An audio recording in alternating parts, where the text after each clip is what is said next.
Alright, you Chads and Sigmas, whatever the hell else you call yourselves nowadays, pay attention. We're talking man toys.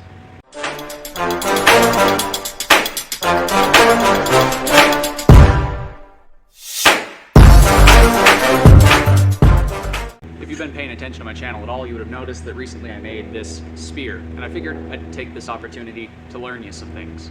See, thanks to movies and Hollywood and all that fun stuff, everybody, when they think of the medieval period, thinks about this as the main battlefield weapon, the thing that everyone used all the time, no matter what.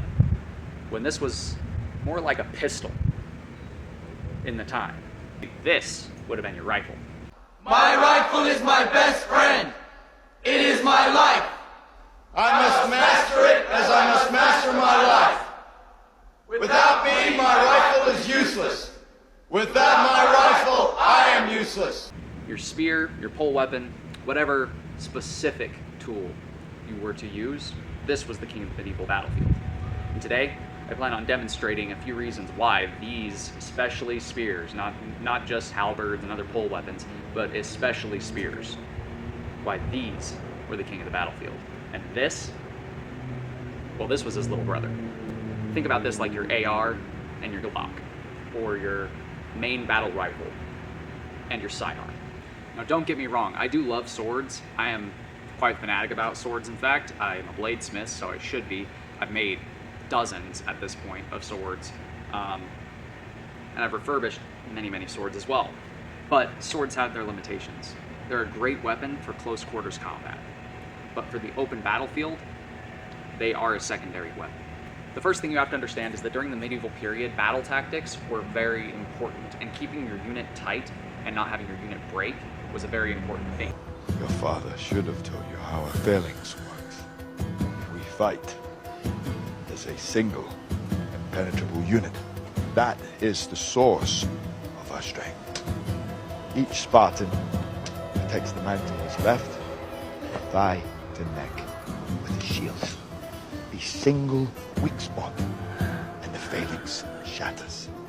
So having a weapon that gave your unit as a whole a reach advantage and turned your unit as a whole essentially into a giant porcupine allowed you to resist enemy cavalry, charging soldiers, and all kinds of other stuff a lot better than if you were to just be holding a sword. In addition to the tactical uniformity that the spear provided, it provided a massive reach advantage against advancing troops, and quite an effective tool for keeping the enemy at distance. A lot of spears like this hewing spear here were made to be able to cut at length as well as to thrust, which when you're in a unit and you have men on your sides with shields, or you're using this one-handed, resting it on top of your shield to keep the enemy at bay, all of these things can work cohesively in a unit to keep the enemy from getting too close and breaking your line, especially in a cavalry charge. Spartans! Lay down your weapons! Persians! Come and get them! You have to consider as a difference between sword combat and spear combat is, yes, swords can be used close range very effectively, but so can spears. In fact, the butt spike was a lot of the time your close quarters option for fighting with a spear. And if you were presented an opportunity, you could close the gap and you could still slash. Even in close quarters, you can still slash with a spear and thrust much further out, with a lot more leverage and a lot more power behind it. Same concept as a rifle and a pistol. This covers a larger range and is capable of the same or more damage at that range. Whereas this can be used very effectively at close range, but outside of its range, it becomes rather useless. And I know right now some of you are screaming, the dagger, the dagger, the dagger is the secondary weapon. It's a tertiary weapon. Just like a K-bar is to the modern soldier, the dagger was to the medieval knight. Knights would carry 3, sometimes even 4 weapons with them into combat. They were very heavily armed. When you are in martial combat, where you're going to have tools breaking, dulling, getting taken from you, being disarmed, you need other options. People often underestimate how brutal and aggressive medieval combat was, and just how easy it was to have a weapon break, be disarmed of your weapon, or be forced into a situation where you have to grapple.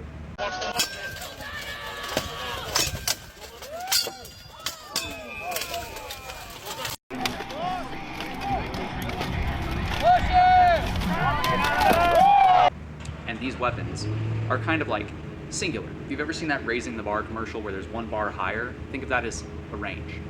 When you're at long range, the spear is going to be your best option, because you have more reach, you have the capability to keep the enemy at range, and you're safer using something to keep you at distance.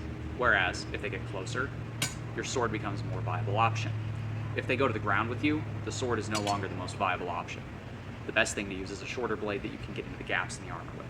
A lot of you are probably thinking somewhere along the lines of, well, if that's the rifle, and that's the pistol, what does that make the bow? It makes it the sniper rifle. You're outside of the range of the rifle, and you can reach out and touch an individual target from a long ways away without having to worry about getting hit yourself, unless you're getting shot at by another sniper rifle. And yes, I'm well aware that half-swording was a thing for grappling in medieval times. I'm well aware that this was a commonly done tactic and commonly done thing all around. However, you could still become disarmed with a sword. Having the dagger was a backup plan, just in case you lost this or it broke. Enough of me just yapping, let's demonstrate what we're talking about here. This is about the maximum distance I can cut with this sword at. That is roughly 4 feet from my target. That is unless I step forward. Whereas with the spear, I can cut from way out here. That's about 7 feet. That's 3/4 more range on this weapon than the other. And this is a shorter spear. Most spears were a good bit longer than this. This is a 6-foot 5-inch spear. Most spears were in the 7 to 8 foot range. There were shorter war spears like this with metal hafting because of the weight, but I'm making more generalizations in this than specifics, let's say. Okay, what about a stepping thrust or a lunging attack with the sword? What's my maximum distance on that with a step forward? It's about 8 feet, so a foot longer than the standing cut with the spear. But again, I had to take a step forward, expose myself, and reach out as far as I possibly could to hit that target. Whereas with the spear, if I were to step forward and do that same type of thrust,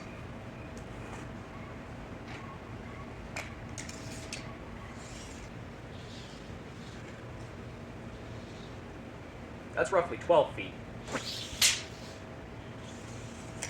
Basically, if I were to step forward and thrust with the spear, I would be less exposed because my opponent could still be 12 feet away from me, and there's no way he's going to hit me if he has a sword, as we've demonstrated. I'd still be outside of his maximum range and able to hit him with that stepping lunge with a spear.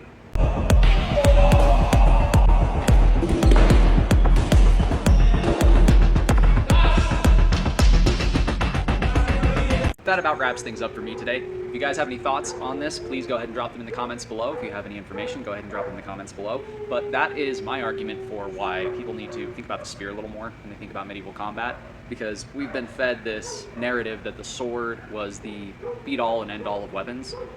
It was great, but it had its niche, like every other battlefield weapon. This could do things the spear couldn't as well. The spear was limited in its own ways. That's why halberds existed. That's why poleaxes and polehammers existed. Everything was built for a specific purpose, and the spear was one of the most commonly used, if not the most commonly used tool on the medieval battlefield. The sword, though it may have been a close second, was not the primary weapon for most soldiers.